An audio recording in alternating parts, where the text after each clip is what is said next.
रुकिए, ज़रा इस सनफ्लावर को ध्यान से देखिए। मैंने इसे बस अभी अभी गार्डन से तोड़ा है, बिना किसी ट्रिक और एडिटिंग के। अब ज़रा सोचिए, इसके सेंटर में ये परफेक्ट घूमते हुए स्पाइरल पैटर्न्स कैसे आए? क्या किसी आर्टिस्ट ने फुर्सत में बैठकर इन्हें एक एक करके डिज़ाइन किया है, या किसी कंप्यूटर प्रोग्रामर ने इसके अंदर कोई कोड रन किया है? दरअसल ये कुदरत का एक बहुत पुराना सीक्रेट है जो हर जगह छुपा है।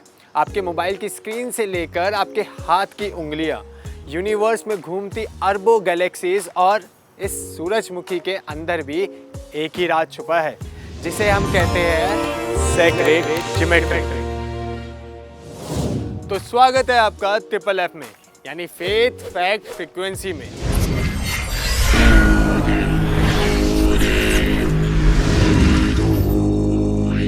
वीडियो शुरू करने से पहले चैनल को सब्सक्राइब करना मत भूलना, और हाँ, एंड तक वीडियो जरूर देखना।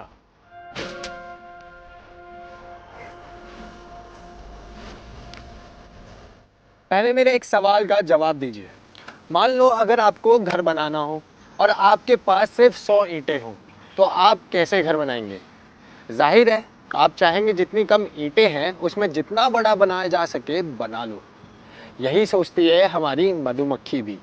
लेकिन मधुमक्खी के लिए ईंट बनाना आसान नहीं, क्योंकि सिर्फ 28 ग्राम मोम बनाने के लिए उसे 250 ग्राम शहद खाना पड़ता है। मतलब कि मोम बेहद कीमती है। तो मधुमक्खी ने अपने लिए एक शेप चुना। वो शेप था गोल।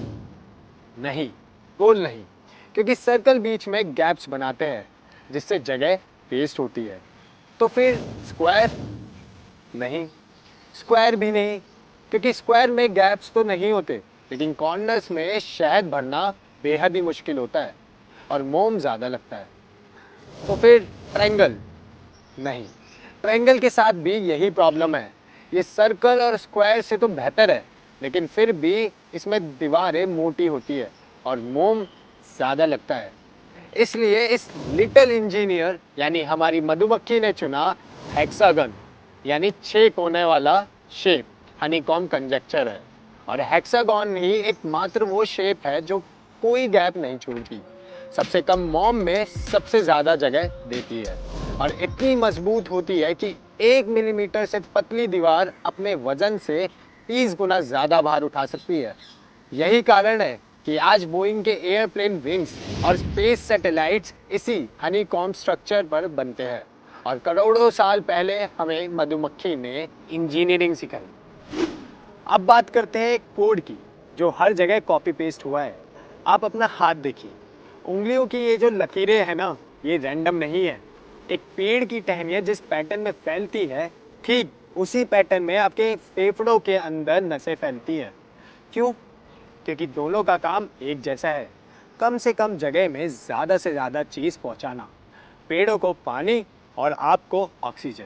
और इसलिए कुदरत ने एक ही कोड को बार बार कॉपी किया है। और सबसे हैरान वाली बात, आपका डीएनए, जिसमें आपकी पूरी जिंदगी का डाटा है, वो एक स्पाइरल में बंद है। अगर उसे खोल दे तो वो सूरज तक पहुंच जाएगा, लेकिन कुदरत ने उसे एक सेल के छोटे से न्यूक्लियस में समेट दिया। और यही है सुप्रीम इंजीनियरिंग, यानी उच्च लेवल की इंजीनियरिंग।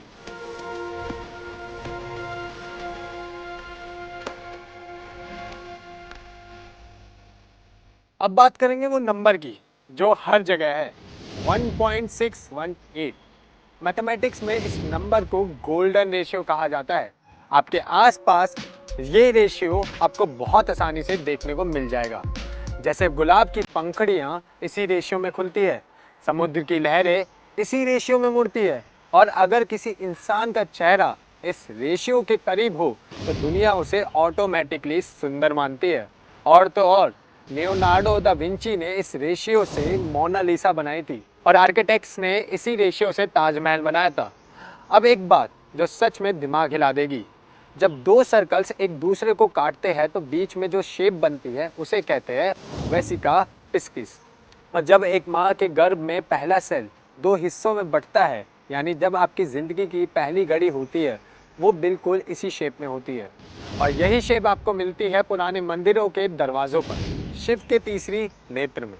और श्री यंत्र जिसे हम पूजा में रखते हैं वो सिर्फ एक पिक्चर नहीं है, उसमें 9 ट्रायंगल्स है जो एक दूसरे से इस तरह फंसे हैं कि मॉडर्न कंप्यूटर्स को उन्हें रिक्रिएट करने में घंटों लगते हैं। इसमें ऊपर की तरफ जाते ट्रायंगल्स डिनोट करते हैं फोकस, लॉजिक, मस्कुलिन एनर्जी, जबकि नीचे की तरफ creativity, flow, feminine energy denote होती है।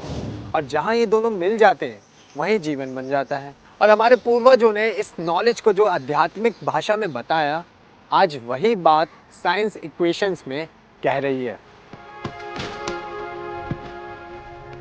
पर एक सेकंड, क्या सोच रहे हो इस इंफॉर्मेशन का हमारी लाइफ पर फर्क क्या पड़ा?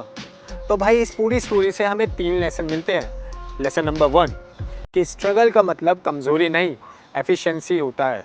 आप भी सोचिए, आपकी लाइफ में जो लिमिटेड रिसोर्सेज है जैसे टाइम, पैसा, एनर्जी, क्या आप उन्हें हनीकॉम्ब की तरह यूज़ कर रहे हैं या गैप्स छोड़ रहे हैं? क्योंकि कुदरत का पहला सबक तो यही कहता है कि कम चीज़ से ज़्यादा निकालना, यही असली इंटेलिजेंस है। लेसन नंबर 2, पैटर्न देखना सीखो तो प्रॉब्लम सॉल्व हो जाती है।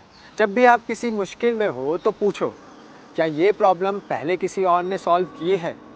नेचर में, हिस्ट्री में या फिर किसी और फील्ड में दुनिया के सबसे बड़ा सोल्यूशन कॉपी पेस्ट है, बस आपको पैटर्न देखना आना चाहिए। Lesson number 3, the golden ratio, ये बताता है कि ब्यूटी का एक फॉर्मूला है और आप उसे अप्लाई कर सकते हो। गोल्डन रेशियो सिर्फ कुदरत में नहीं, आपकी डेली लाइफ में भी काम आता है। रूल ऑफ थर्ड्स, यही है गोल्डन रेशियो का दूसरा नाम।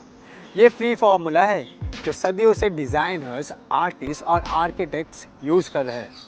जब आपको महसूस हो कि आप इनफ नहीं हो तो याद रखना, एक बीज में पूरा जंगल होता है और आप भी उसी डिज़ाइन से बने हो।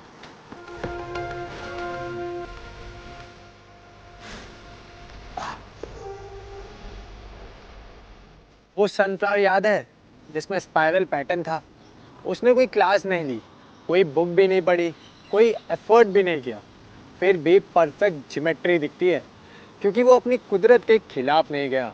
तो आप भी मत जाइए, अपनी स्ट्रेंथ्स को समझिए, अपने पैटर्न्स को पहचानिए और फिर वही करिए जो आप नेचुरली बेस्ट करते हैं। यही है सेक्रेट ज्योमेट्री का सबसे बड़ा लेसन। एफिशिएंसी, सिंप्लिसिटी और वही बनो जो आप बनने के लिए बने हो। ये यूनिवर्स रैंडम नहीं है, इसमें एक रिदम है, एक पैटर्न है, एक भाषा है और वो भाषा आपके अंदर भी है। आपको क्या लगता है, ये सब सिर्फ कोइंसिडेंस है या कुदरत ने सच में कोई प्लान बनाया है? कमेंट्स में हमें ज़रूर बताइए।